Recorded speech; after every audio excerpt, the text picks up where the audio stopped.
নমস্কার বন্ধুরা, আজকে দেখেন আমি চলে আসছি সর্ষা ফুলের বড়া নিয়ে।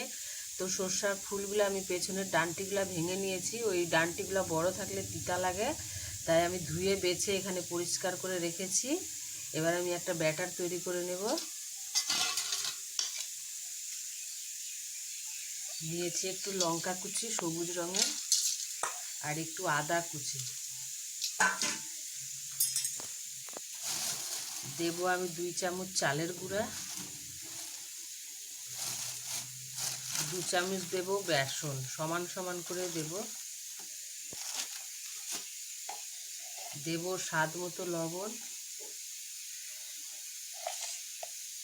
দেব হাফ চা চামচ মিষ্টির,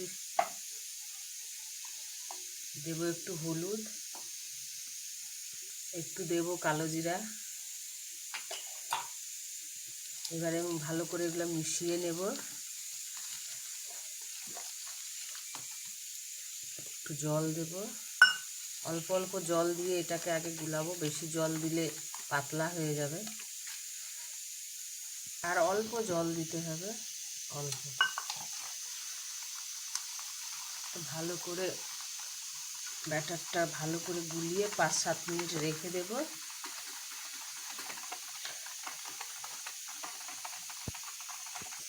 এই দেখেন এরকম হবে, এটা আমার রেডি। 5-7 মিনিট এটা রেখে দেব। গরম তেল একটু এই ব্যাটারে দেব, এটা ভালো করে এভাবে গুলিয়ে নিলাম। আমি এরকম এই যে কয়েকটা ফুল নেব আর এইরকম এই যে বেসনের মধ্যে চুবাবো, আর এই যে এবার আমি কড়াইয়ে এইভাবে দেব। আপনারা তো মেখে বড়া খেয়েছেন সর্ষা ফুলের, একবার এইভাবে করে দেখবেন। একটু আঁচটাকে কমিয়ে নেব, নাহলে পুড়ে যাবে।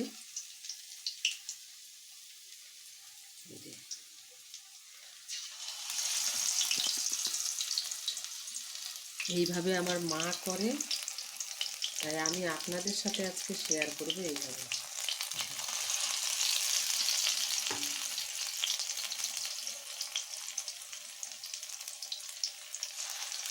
আমি এর মধ্যে কাঁচা লঙ্কা আদা কুচিয়ে দিয়েছি, মুখে পড়বে, সব কিছু বেশ খেতে ভালো লাগবে।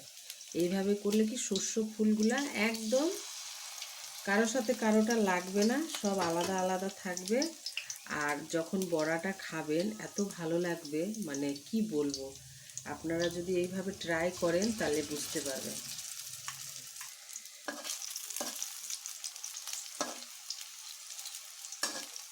আমি একদম পুরো একদম নিরামিষভাবে করেছি। এই দেখেন,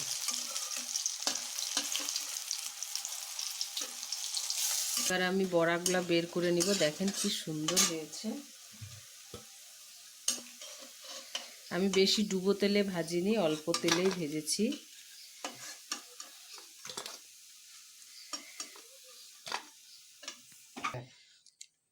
এই দেখেন আমার সর্ষা ফুলের বড়া রেডি। আপনাদের যদি রেসিপিটা ভালো লাগে অবশ্যই লাইক কমেন্ট সাবস্ক্রাইব করবেন, আর ছোট বড় সবার সাথে এই পকোড়া এনজয় করেন। আমি আজ চলি, আবার কালকে একটা রেসিপি নিয়ে চলে আসব। ভালো থাকেন, সুস্থ থাকেন, নমস্কার। আহা,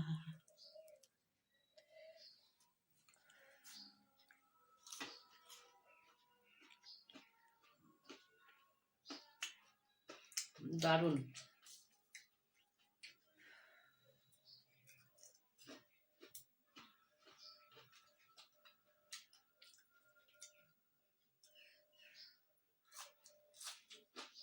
ফাঁকা ফাঁকা ফাঁকা।